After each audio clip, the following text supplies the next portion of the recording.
If you're in such an unusual sound, you could try that created by a vibrating fragments of silicon.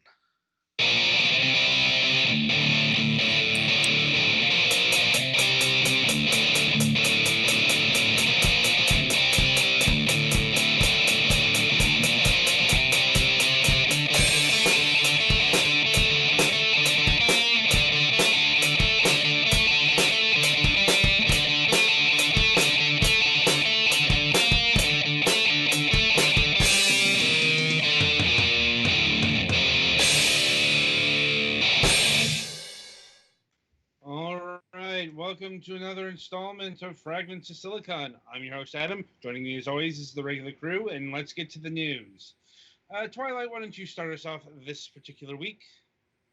All right. Well, last Thursday, my cousin came in from Seattle for uh, the funeral for a family member.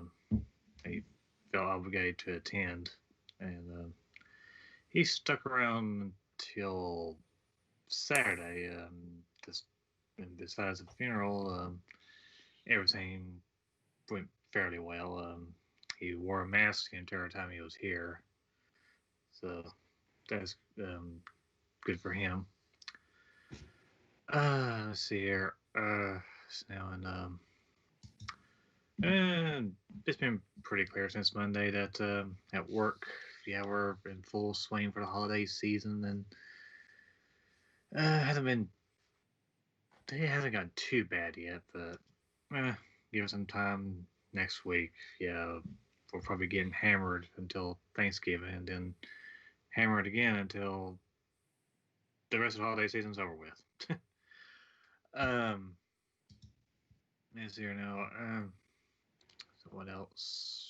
Well, today I helped my mother out with some furniture, and she got a new mattress for the guest bedroom in her house,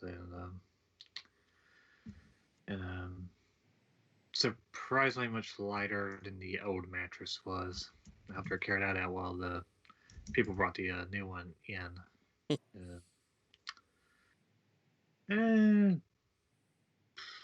and yeah, that's about it for me. Not really much in terms of gaming news this week. I've just continued with Fire Emblem Three Houses, and that's about it. Hmm. All right, then. Petty? Um, not too much going on. I did see a doctor about my back pain I've been having, and they just gave me some muscle relaxers and told me ice, heat, and keep stretching it. And if it doesn't help in a few weeks, then come back. So that's Hmm. fun. And Right. I also picked up at GameStop Mega Man ZX, the collection on PS4. hmm So Mm-hmm. that's nifty. That's the one where they. Have you played it? Not yet. I think those were the GBA games, if I recall correctly. Those were the DS games. I was gonna Yep. ask Mm. because I think I remember reading about how they did the touchscreen stuff, but Well, it's like the ZX games are included with the Zero games because oh the yeah, ZX. the Zero games there too. But for the ZX games, Yeah. I think I was gonna ask about how the integration of the touchscreen stuff felt. I can look into that and let you know next week. hmm Well, no, we're not broadcasting next week. Oh, right, yeah. Yes, we might still be Mm-hmm. able to talk. Yeah, Maybe. I mean, you can certainly leave a comment like the Skype or the Discord. So, And I also already have my sister's Christmas present picked out. I just need to figure out something for the mother and the father. mm, And then things are going to get real weird, especially if I win my SSI hearing stuff, which is on December 15th, I believe. like, it's not too far off. Yep. So yeah, hopefully that ends up well, and huge ass late Christmas. Right. And yeah, other than Anything else? only really just been playing Genshin Impact and Final Fantasy for the while. Right. So I guess next victim. Okay. Well, that'd be Gollix. Well, this past weekend I found out that my sister apparently has tested positive for COVID, and she's not too bad, but we're all, a little bit concerned. Now, is this Um, local sister or far away sister? She lives in Rhode Island. All right, so far away sister. Yeah, not in the household, but she's still family. So Yeah.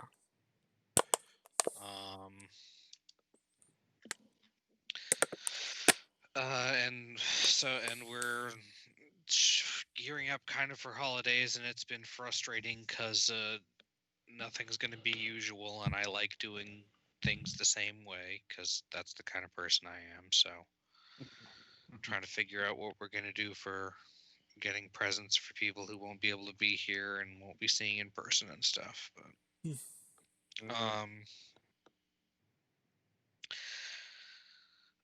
video game wise, they recently added the compatibility for Pokemon Go to Pokemon Home, so I started playing Pokemon Go at least a little bit to get stuff to send over, plus especially to get the Gmax Melmetal. Yeah, Dell's been enjoying, or Ogre's been enjoying that. It's not too bad. Unfortunately, Maine is rural. And I don't live in what passes for a big city here, which in most states would qualify as a above average sized town. Yeah.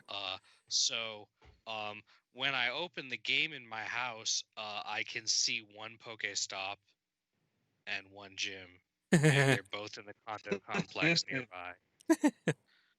And at work, there's one Pokestop nearby. So yeah, not a whole heck of a lot of Pokemoning going on. Yeah. I would have to travel more to access much of that.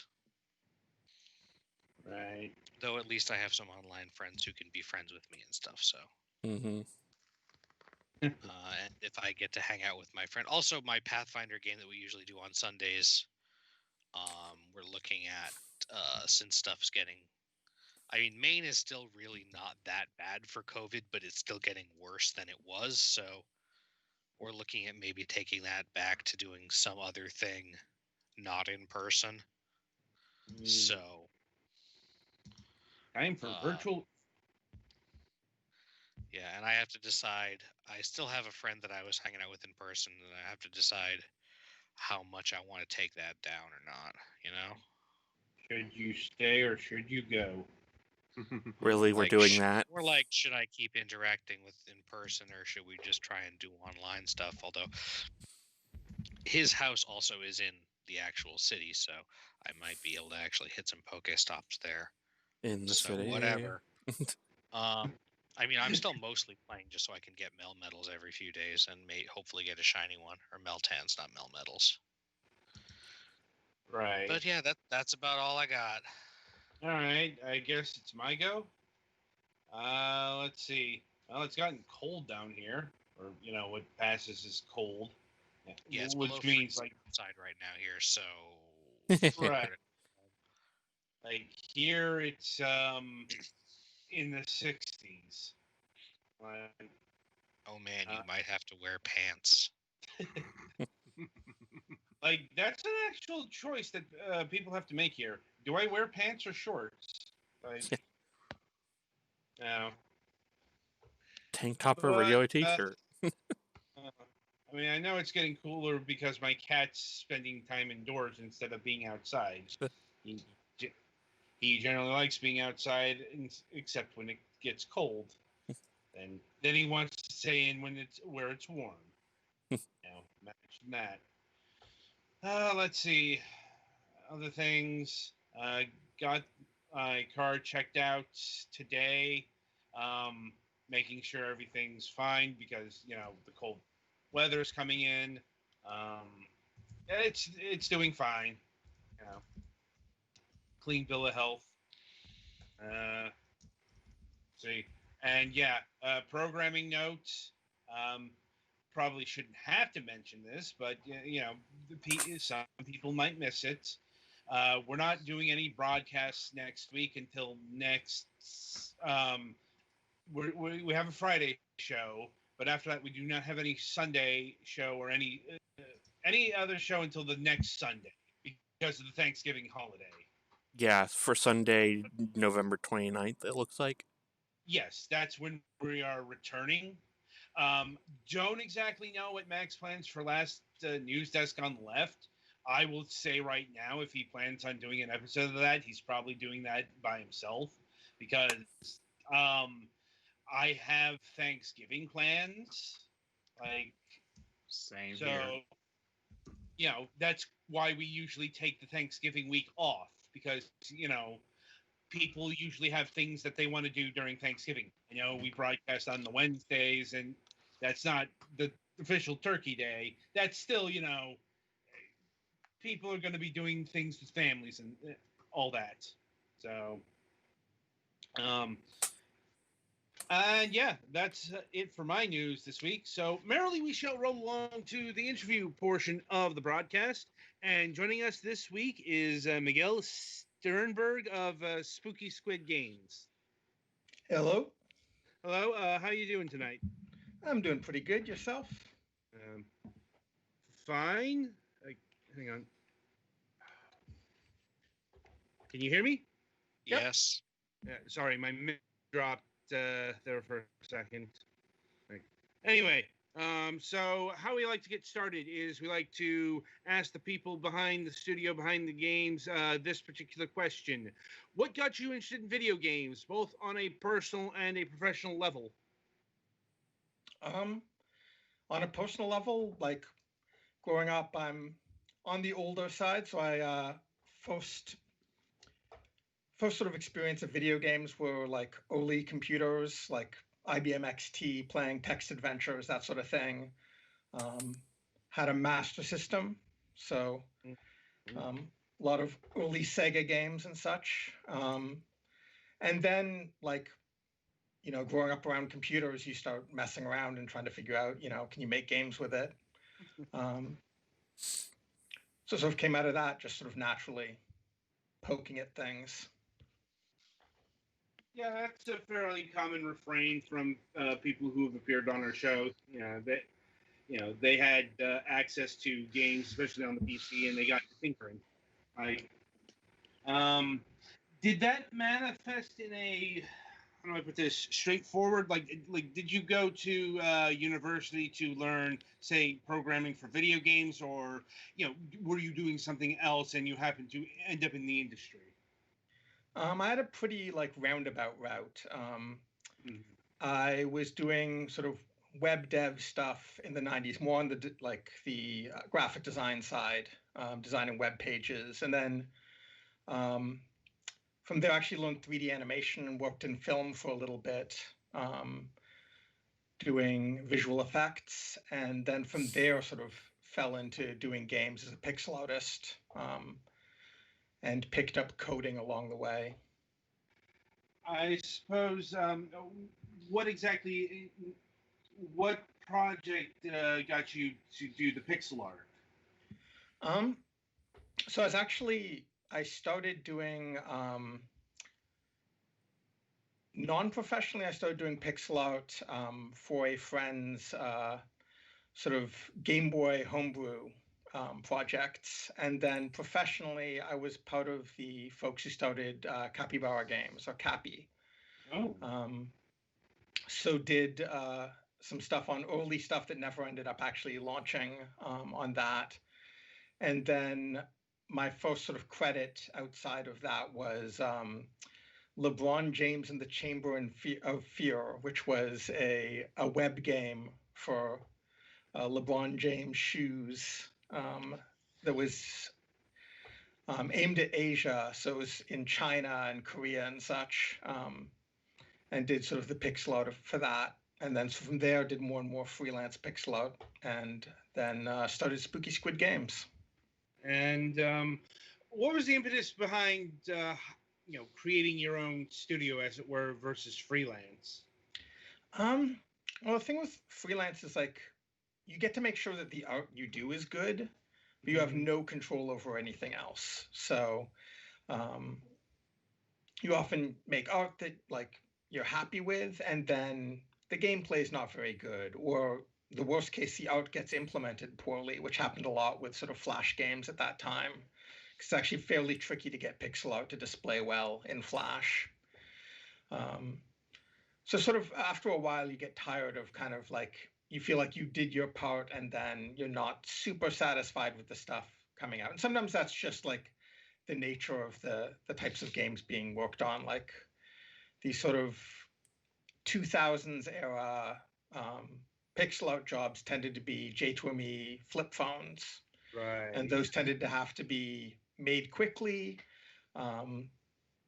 and with like really poor inputs. A lot of those phones couldn't handle multiple buttons being pushed at one time. So you really had to, like, the designers had to do a lot of weird compromises. So often, like, I'd be working on a project with like talented folks, but like the end product wouldn't be that great because the hardware was just so hard to work with and the timelines were so short. Right. God, it's been an age, but I remember those things. Like, and I remember them not being too good for various reasons. Like, I think it was more having to do with the hardware than anything else. Anyway, in regards to Spooky Squid, how many people were like? Are you a one-man studio, or do you work with other people? It's ranged. So right now it's just me because all that's happening is porting. But for They Bleed Pixels, it was myself doing art and game design, and then Andrew Pilkew, who is a really talented programmer, and then a great musician, Sean Hatton. And that was sort of the core team. We had like little bits and pieces of help outside of that, but the core was three of us. And then Russian Subway Dogs, sort of similar thing. I was the programmer on it and the game designer and one of the artists, and then had a great second pixel artist on it, Alina Sechkin, and another musician. So it's usually myself, one other person, and a musician. Right. So quite small Yeah. by today's indie standards. I'm like, we find all shapes and sizes. Like, we recently talked to another one-man devs team, so to speak. And there are still people who do like 5 or small indie developers are still fairly commonplace. I think that's just just how quote unquote easy it is to make a game relative to times past. Yeah, I know it's not easy to make a game. It's just there are more tools available now than ever. No, it's definitely like trying to make a game in the 90s. It was a huge pain. The tools were not good compared to something like Game Maker now or Unity. Right. And how long ago did you found Spooky Squid Games? It's been 11 years, I think, coming up on 12 years. That's a fairly long while. Yep. And getting to, well, the game we've got on display here, was They Bleed Pixels your first project? It wasn't the first project, but it was the first one that we released. We had the original project that sort of the studio was founded to make was a game called Guerrilla Gardening Seeds of Revolution, which was sort of a Metal Gear Solid meets Jet Set Radio meets gardening game. That does sound interesting.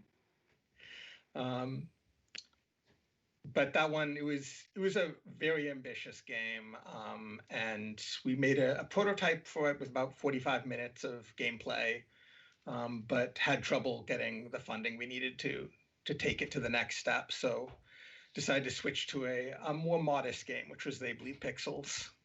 Right. And for those who might be not familiar with Beyblade Pixels, what is it exactly? It's a platforming slash 'em up where you play as a little girl with claws for hands. Like, it's certainly a an interesting premise because it looks like it combines two distinct flavors of indie platform. Because I'm sure if people are watching the footage here, they're going to be seeing a lot of Super Meat Boy in the DNA. But the way the little what's the character's name? We just call her the Clawed Girl. Okay. The way the Claw Girl fights reminds me of Shank. If anyone else has ever played that game. I've played some of that. Mm-hmm. Yeah. The main influences on it were probably Knit Stories in terms of the platforming style, right, and Nidhogg in terms of the combat. I can definitely see those. Less obvious, but yeah. The art definitely looks like Niffless. But anyway, so was it particularly difficult to create Beyblade Pixels? I feel like making any game is difficult. Like the technical side is much easier than it used to be, but like game design is still game designer. It's still like poking at things, trying different things out, especially if you want to do anything new. So like certain things are straightforward because you've got a lot of stuff to work off of.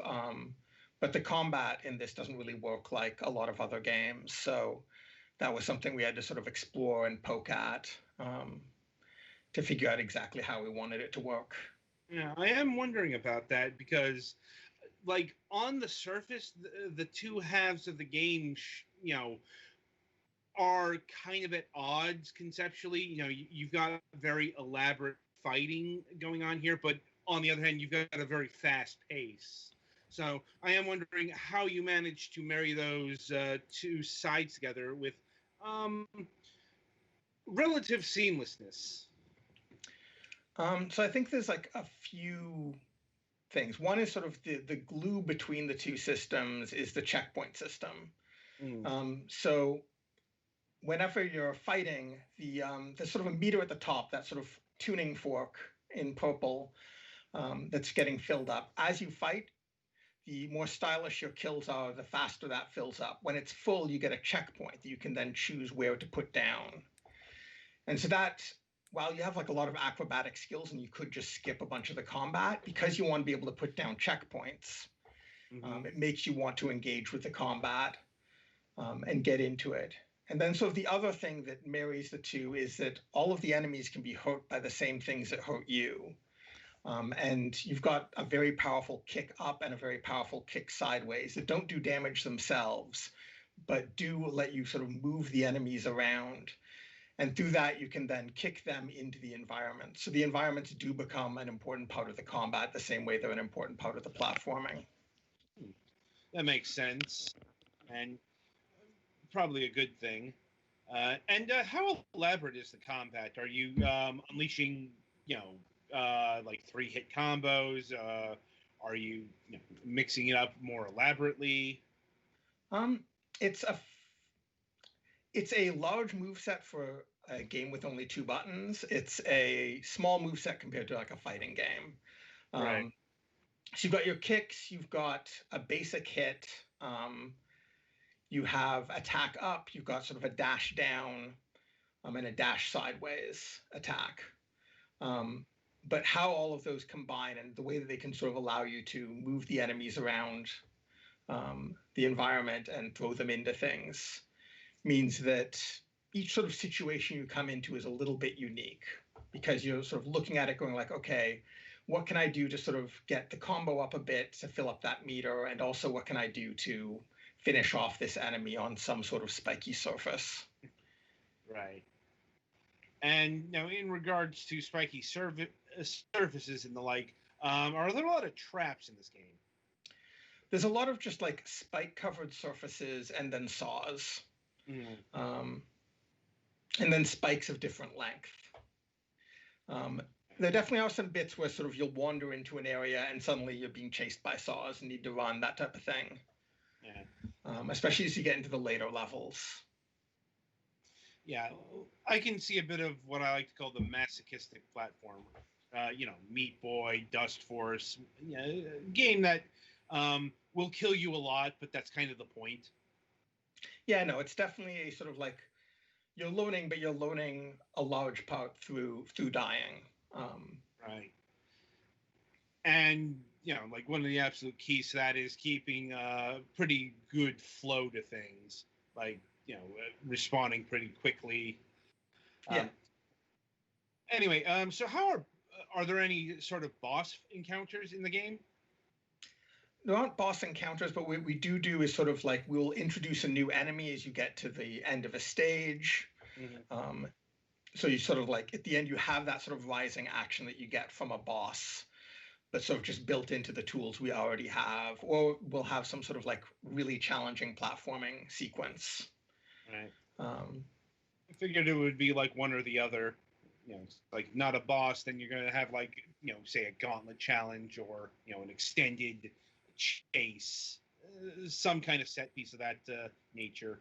Yeah, no, you want to have something that sort of breaks it up and gives you that final like rising intensity. Right. And what is the story of They Bleed Pixels? So the story's told wordlessly through sort of motion comics, inspired by games like the original Ninja Gaiden on NES and such. As a pixel artist, I always wanted to do at least once get to do elaborate pixel art comics to tell the story. And basically, you're this girl who arrives at Lafcadio Academy for Troubled Young Ladies, a sort of reform school. And in the library, you find a mysterious bleeding book. And this curses you, and you sort of every night wake up in these nightmares transformed into sort of the demonic form that the platforming sequences take part in. And after you've done a level or three, you wake up. She tries to destroy the book in some way, first by burying it, later by drowning it.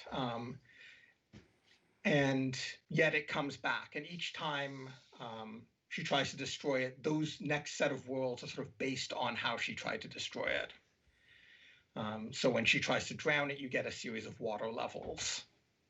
When she tries to set it on fire, you get a bunch of sort of fire and sort of stuff based around the theme of like the furnace that she used to put it in. That's one way to institute, level environmental hazards, like, and I gotta question the wisdom of trying to drown a book, like, live one. It is bleeding. I mean, most books aren't waterproof. Right. Yeah. But blood is thicker than water, so. I know that was a long way to go, but it was worth it. Anyway, so in terms of getting through the levels, is it merely going from point A to point B, or are there collectibles, items? Are there bonus areas? There's usually just like a straightforward critical path, and then off of that, there are 6 collectible pages from the book on each level. And those are sometimes stuck away in little like nooks and crannies for you to explore, but it's fairly linear. But much larger stages than a lot of platforming games have, partially because that works well with the checkpoint system, where if there were short levels, the checkpoints wouldn't be worth as much value to the player. Makes sense. And is there any actual reward for getting all the pages, or is it just, bragging rights? They unlock guest artwork. We had a bunch of artists we know draw versions of the Claude Girl, so there's a whole bunch of unlockable artwork from collecting the pages. Like anyone that anyone would know? Let's see. Depends on like how much you play indie games and such. the artist from Lovers in a Dangerous Space-Time did some really great watercolors of her. There's art from the guy who several years later made Monument Valley. There's Jim Zub, who's known less for his art and more for his writing. He writes a lot of stuff for Marvel and DC. I see. Yeah. It sounds like a fairly eclectic mix of, indie artists and people who would go on to have notable careers. Anyway, so how long is the game? So like the core, if you're just going through the story stuff, not doing the bonus levels, not going for all of the sort of achievements, it's about 10 to 12 hours, depending on your skill. And you can speed run it in 30 minutes if you're like the top speed runner. I can't do that. It's about 7 hours for me to go through it. Right. That's a fairly chunky amount for a platform game of this nature. Right. And yeah, if you're going for the extras and the bonus levels, it's like there's 150 sort of skill-based achievements you can go for. And that's like dozens of hours at least to get all of those if you really wanted to go for them. Right. And how long ago did the PC version of Beyblade Pixels come out at this point? It came out in 2012, so 8 years ago. That is a fair amount of distance. Yeah. And because that kind of brings us to the present here, because this game did come out 8 years ago. What is old is new again, because this game just got released on the Nintendo Switch, if I'm remembering correctly. Yep. No, not this month. Last month. Last month. Yeah. There we go.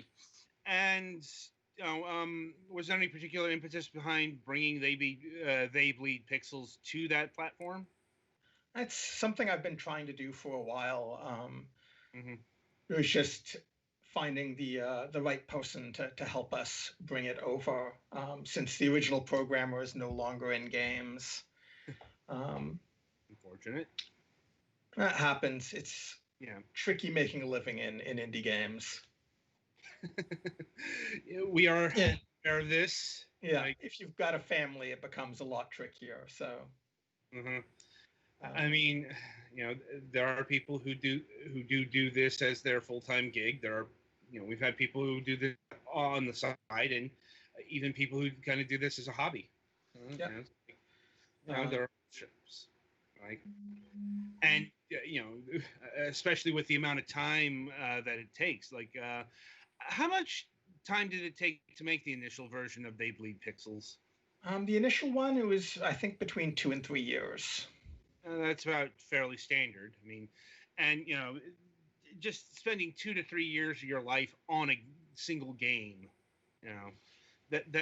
that's taken its toll on some people. Yeah, no, and like that's to get a game out. Then you've got to maintain it. You've got to add features, etc. So I kind of now every game I start, I'm like, well, if this becomes like a full product, it's going to be 5 years of my life. 3 years up to it, and then 2 years after. Right. But yeah, there was a game in between this and the Switch version, but we'll get to in a bit. But what made you want to revisit, so to speak, Beyblade Pixels and bring it to modern platforms? Like I say, it's something that like I've been trying to have happen for a while. So like, while I'm working on other stuff, I'm talking to people going like, hey, are you interested in porting this? What sort of like deal could you offer? Talking to publishers and such. So really it was a matter of the right deal and partnership coming up, someone who I could trust would do a good job, but also, there'd actually be some royalties in the end left for us. So it was really a matter of like not that it was like I was like, oh, now I'm going to come back to this, but that throughout this time I've been sort of talking to people and trying to find the right person to partner with. I see. And did you was all of the porting done by the contract worker, or did you have some involvement yourself? So the coding was all done by Ethan Lee, who also did our Mac and Linux versions. So it's one of these things where you end up working with the person who is closest by you after going out, looking out far away. And so he did the coding, but a lot of like little art things need to be done for bringing something to console. So I had to dig up all my old files and go through and fix some stuff up. Get the controller graphics in and that type of thing. And then I also was doing all of the testing to make sure that the game still played the same way it does on the PC, that there weren't any sort of new bugs being introduced by being on new hardware, all of that sort of stuff. Right. And was it a smooth transition? Yeah, like the thing I've discovered, like I'm also at the same time as this has been happening, porting Russian Subway Dogs, and getting gameplay up and running seems to be pretty easy. It's all of the little weird things, like making sure that it's hooking into the sort of online account stuff for each of the consoles, making sure leaderboards work correctly. All of that stuff is like different than Steam's system and a lot pickier than Steam's system, like on all of the consoles. And that's what ends up taking up a lot of the time and requiring like bug fixes and revisions and such to get it up to spec for what the console folks expect. Yeah, it sounds like it worked out. What's the reception been for the Switch version? It's been good in terms of like a lot of people who like. What's the weirdest thing is people who played it as a kid and are like, oh, I remember this playing this as a kid, and yeah, I get to like play this bit of childhood nostalgia. Meanwhile, every gray hair is coming out. Yeah, no, I'm crumbling into dust and blowing away in the wind. And I'm like, that's great, awesome. Like, oh, that's a fucking challenge for Maury. But and then also people sort of like, oh, I always meant to pick this up, and picking it up and then discovering how hard it is. And it sounds about right, because 8 years is a long time. Yeah, no, at this point it's a retro game. Along with a lot of the sort of early indie games. Yep. I mean, it's weird to think that Cave Story and Braid and all that, even like Super Meat Boy, they're all old and, heading towards the retro scene. Like, no, everything's either a decade or getting very close to it from that sort of first wave or so of games. Yeah. I'm like, I mean, as of now, those are 2 generations ago, in terms of video games. Yeah. So, time flies. No, and we've had like longer generations than we used to have as well. Right. Yeah, that Xbox 360 generation lasted 7-8 years. Yeah. And this one as well lasted like 7-8 years. So, not including Nintendo stuff, because Nintendo's always been a bit off kilter. And they do lots of like weird like sub versions and such. Like they've been doing that longer than anyone else. Right. But anyway, I suppose we should move to the other game featured here, and that is Russian Subway Dogs, which is an astonishing literal title here, because you're actually playing as Russian subway dogs. Yeah. The dog is not a euphemism. They are little puppers. Literal dogs living in Russian subways, surviving off of whatever they can find there. I'm not sure if they're living in the subways, but you're traversing subways. I suppose, what is the full premise of Russian Subway Dogs? Okay, so it's inspired by actual real life stray dogs that were discovered by a wolf scientist in Moscow. And he discovered that basically these dogs had learned how to navigate the subway system there. So they would take the subway into the downtown during the day where they could steal food easily. And then at night, they'd sort of do a commute back out to the suburbs where they could find safe places to sleep. So I was reading about that inspired the game. Those And you literally, dogs. you literally do play as a stray dog trying to keep yourself fed on the subway platform.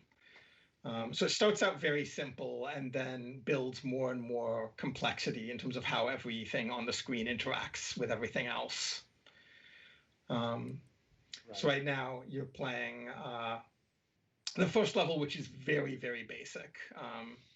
It's just about eating food and avoiding vodka and sometimes cooking the food with the vodka because the vodka, of course, explodes. Of course. Those Molotov cocktail vodkas. And what sort of obstacles do you face?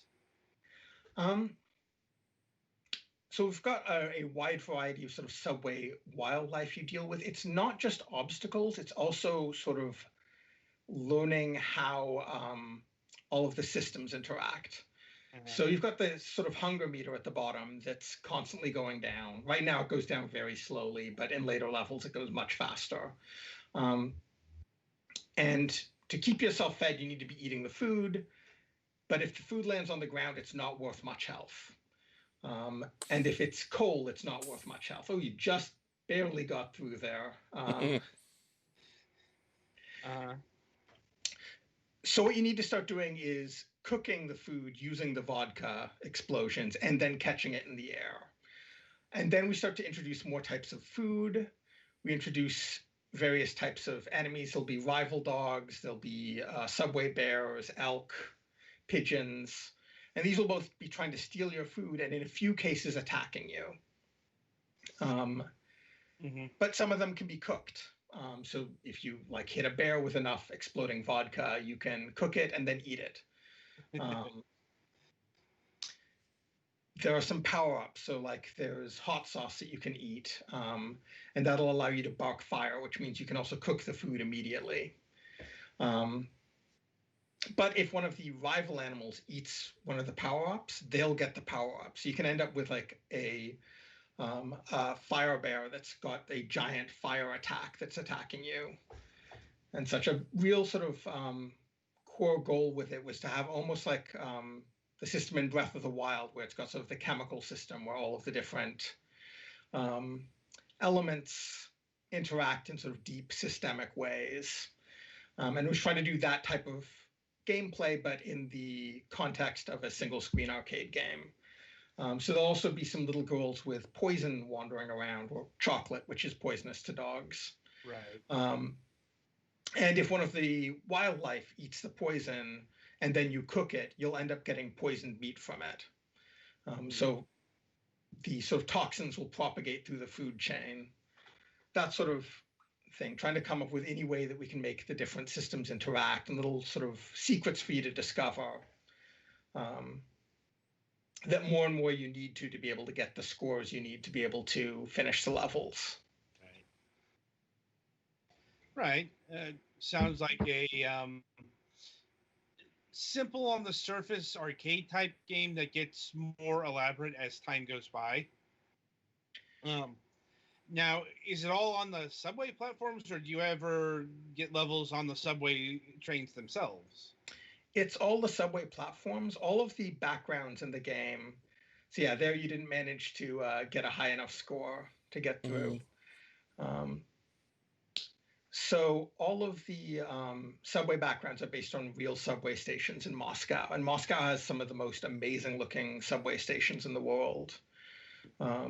So we felt like that was a good setting to work with because there was so much variety of backgrounds that we could use. So many different sort of architectural styles.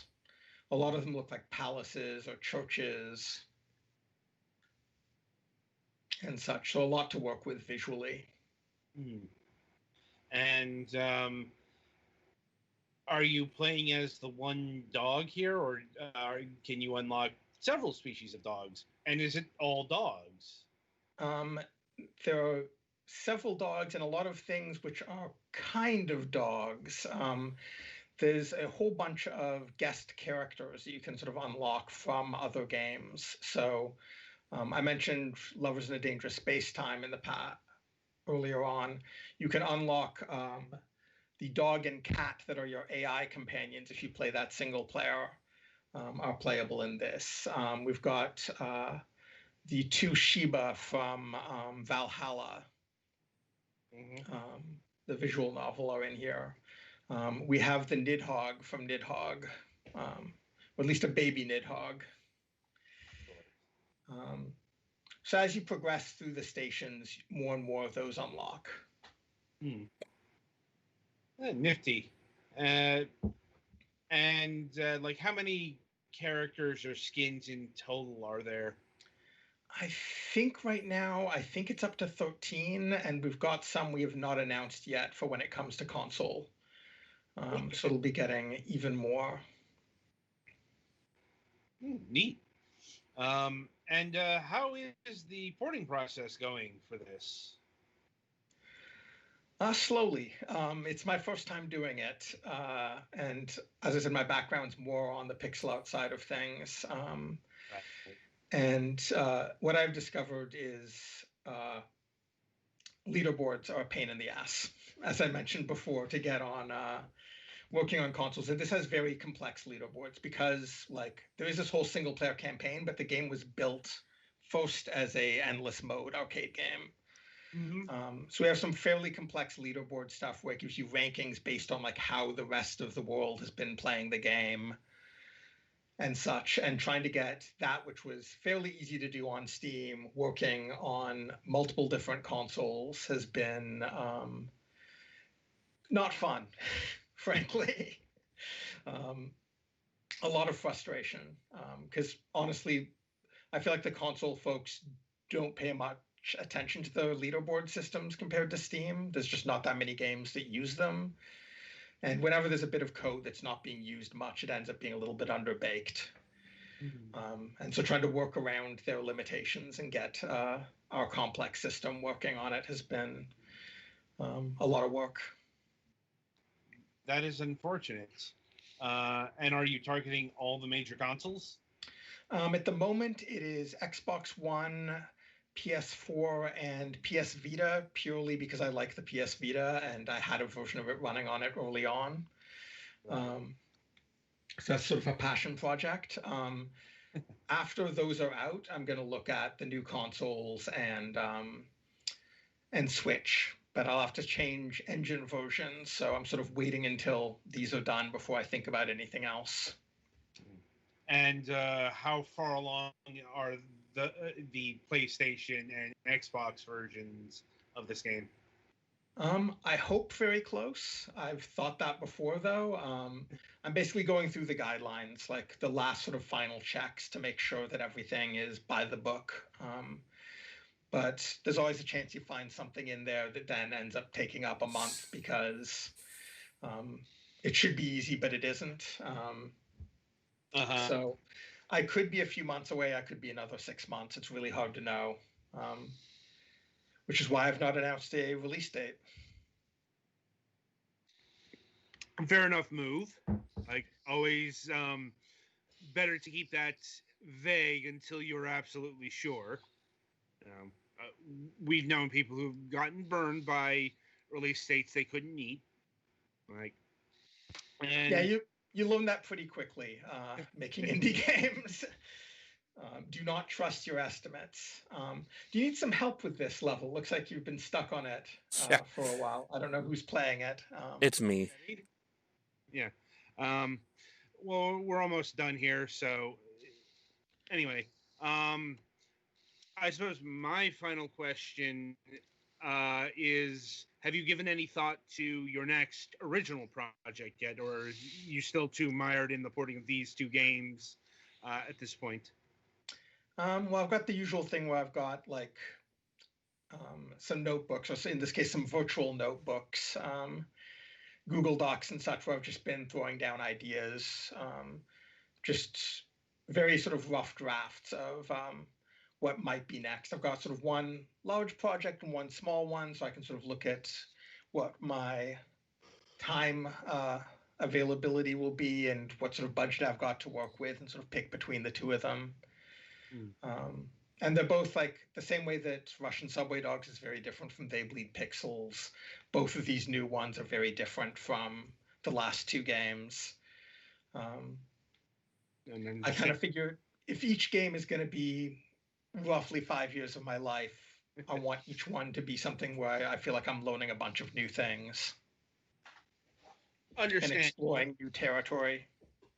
Yeah, that is understandable. Given, I'd imagine working 3 years or whatever on a project, working essentially doubling that would be, well, double the burnout factor. Right. Anyway, now I'll see if my colleagues here have any other questions for you. I think I'm good. I'm good. I think I'm good on questions. I enjoyed back in the day playing Let Them Bleed Pixels, so good job on that one. Thank you. All right. And that'll about do it. Miguel, it was lovely having you on the program today and taking time out of your schedule and being here with us. Right. So the games are They Bleed Pixels. Is this out for all major? Is this out on the PlayStation 4 and Xbox One as well? No, it's just Switch and then Steam. Okay. So They Bleed Pixels available on the Nintendo Switch and PC Steam for $9.99, and there's the collector's edition on Steam, which includes the soundtrack for $12.99. And Russian Subway Dogs. I think that's also $10. I know it's 15. 15. There we go. Is it going to be 15 on the consoles as well? Yeah. Okay. Or you can pick both up in the Spooky Squid Games bundle on Steam for $22.48. Probably the best value here.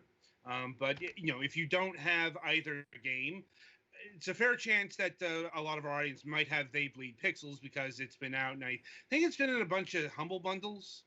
Like it's been in one Humble bundle, yeah. Yeah, there we go. But yeah, if you don't have either game, you can pick them up today. Petty, play us to the next segment.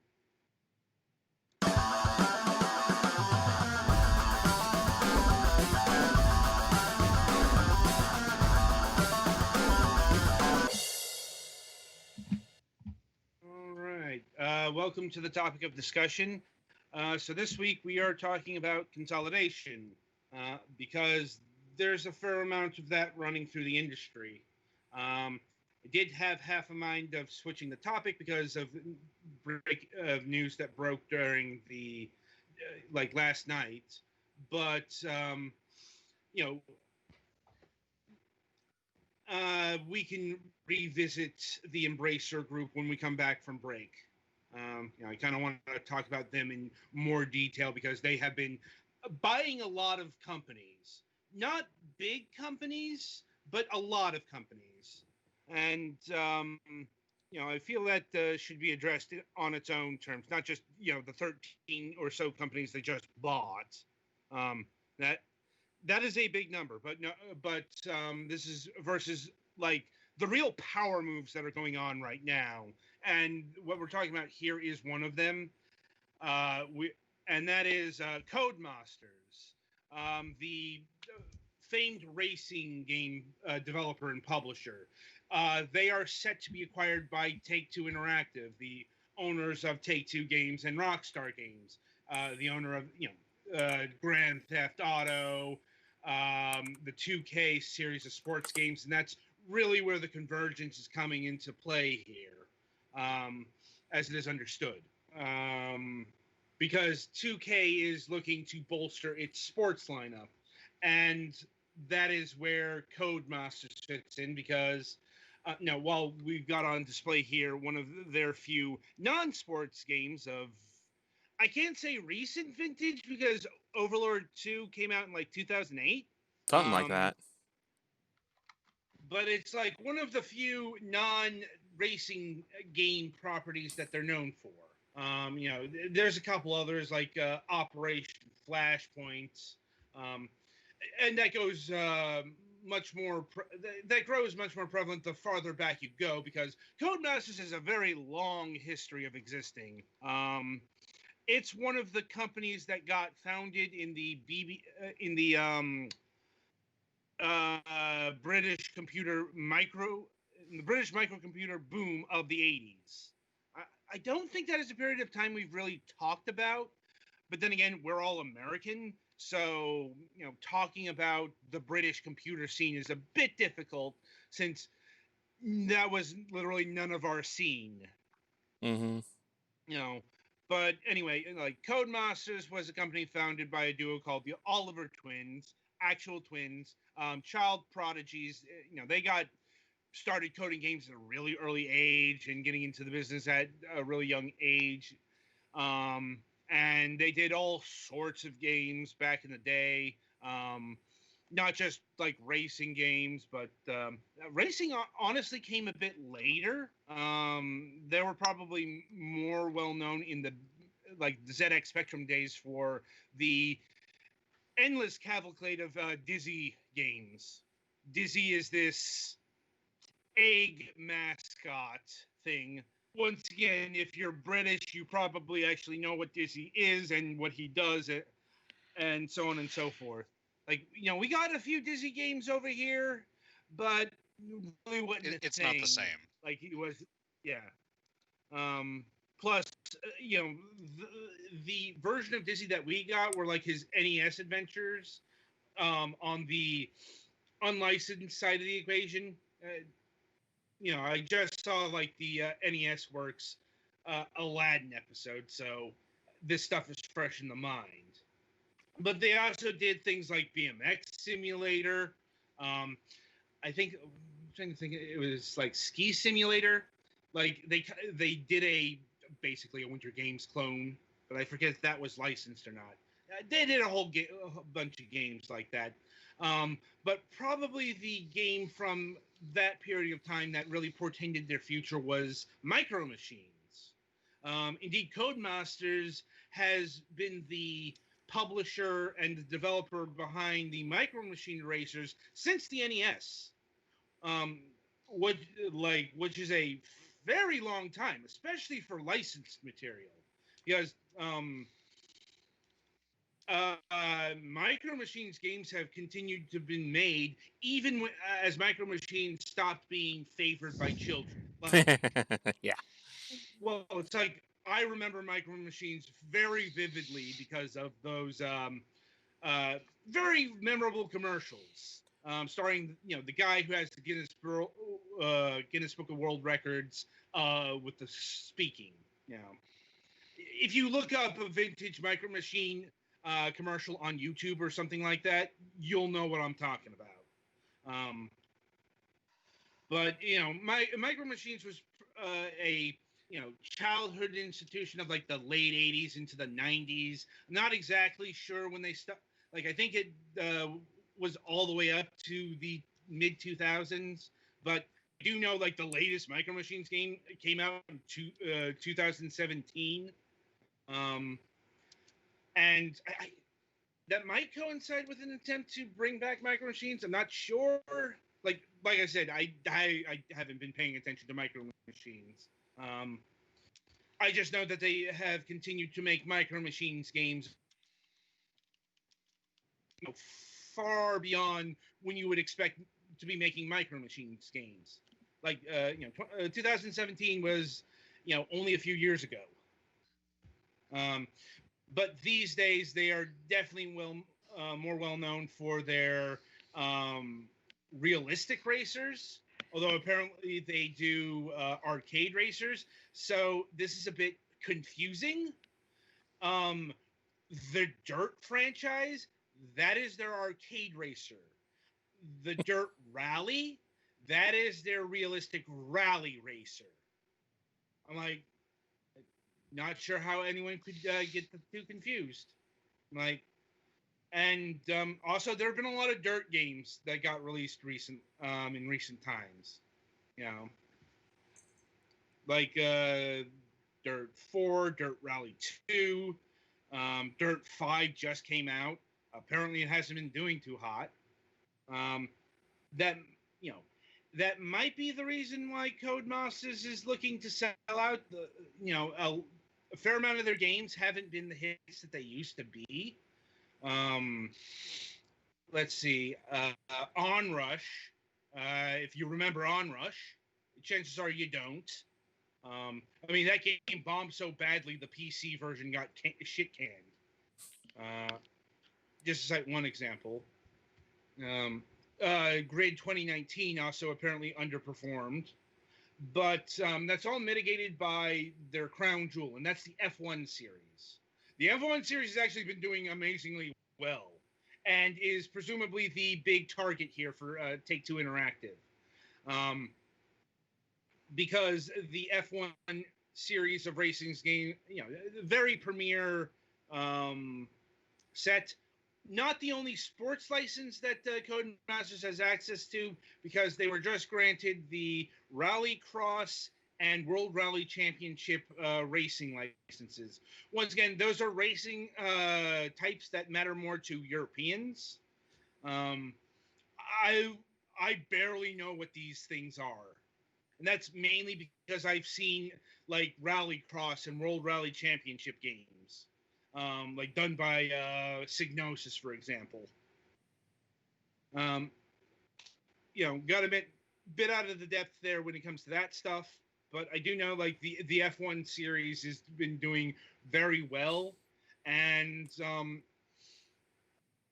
the next year's version, hard to say if it's probably at least going to carry the 2K branding. But presumably they are Codemasters has already been working on the next year's version, because the F1 series is a yearly racing franchise. Mm-hmm. Guess what? They will start working on next year's version right after the previous year's has shipped. And I think that came out a good couple months ago. So, Shipped or even gone gold. Well, I know F1 2020 is out, or 2021, or whatever the latest version is.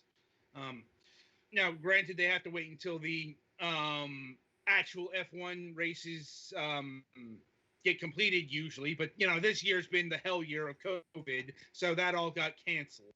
It's going to be interesting to see how they compensate for that next year's version.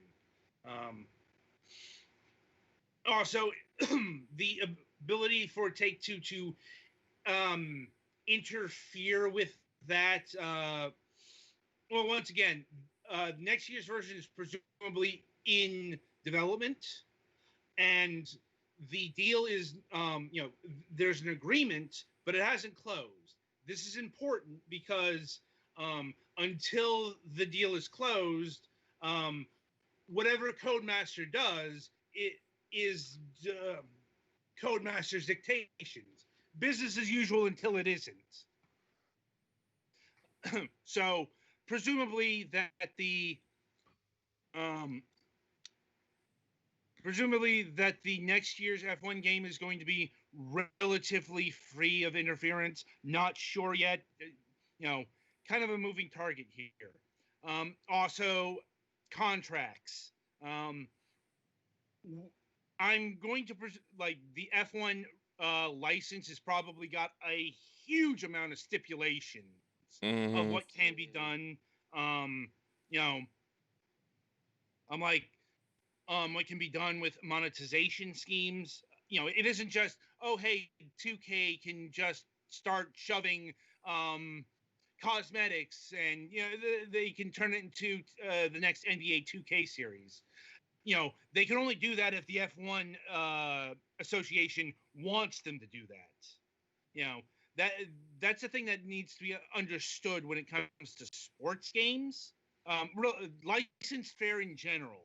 Like, a lot of people complain about the monetization schemes, but like, it's not just the game companies that are doing this. It's got the backing of the sports leagues, because once again, these are the sports leagues' property. These are representations of these entities, and if doing damage to a brand is a very bad thing. Yes. Yeah. So, as far as the other racing games, too early to tell. But it's, reading through the actual articles, pretty much everyone's saying 2K is spending $1 billion to acquire the F1 racing series and some other stuff. We're not exactly sure what's going to happen with Codemasters' identity going forward. If Codemasters is going to continue to exist post acquisition, or if it's just going to be a bunch of 2K studios. We do know where a good chunk of these studios are going to arrive. We also don't know if anyone's going over to Rockstar. And that's kind of thing. Like, Rockstar, in spite of being owned by Take-Two, they are their own entity. Okay.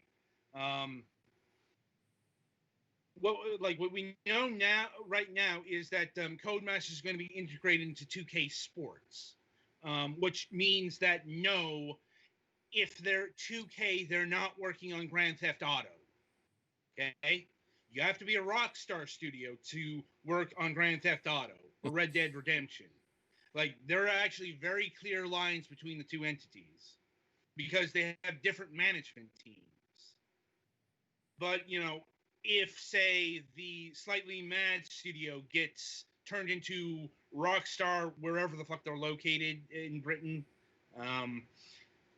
that means they're being primed for Grand Theft Auto Online or 6. Because, Rockstar has been making moves in that direction. Went a bit under the radar, but they did acquire Crackdown 2 developer Ruffian Games for presumably right now support work.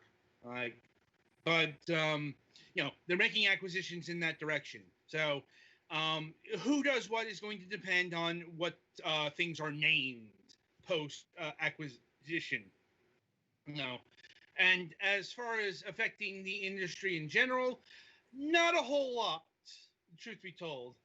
There's been some grumbling, as there often is, when, big publisher acquires, I won't say big publisher, fairly sizable mid-tier publisher, really specialty publisher, because, once again, Codemasters, they're kind of known for their racing games and not much else. But, I mean, that's kind of the thing that's mollifying the annoyance. They're basically picking up a specialty publisher. They are removing a publisher from the ecosystem, but a publisher of racing games. Plus it's also not a platform holder acquiring. I'm of the camp that doesn't believe Microsoft, as far as I could throw them in regards to ZeniMax/Bethesda, outside of actual contractual obligations. I am completely expecting like the next Elder Scrolls game, next Fallout game, the next insert game here to eventually be Xbox ecosystem, PC exclusive. I suppose we'll have to see on that end, but yeah, you can definitely tell a generation is coming in when we get these kind of power plays. Consolidations happening both on a large scale and a small scale. And more on that when we return. But in the meantime, that'll about do it for this installment of Fragments Silicon. The week ahead, we do have a Friday show this week. It's going to be our last show before the Thanksgiving break. as previously mentioned. And on Friday, November 20th, we'll be welcoming Vicky Way of Red Start Interactive. We are going to be talking about the Bionic Commando inspired platform game, Get a Grip Chip. And coming up on the Sunday reviews, well, once again, is nothing. Nothing this week, but when we come back on the 29th, we will be having reviews of Aquanox Deep Descent, Unrailed for the PlayStation 4, Pyramid Plunge, and Cross Crush. So until, well, about under half an hour, I shall wish you good gaming.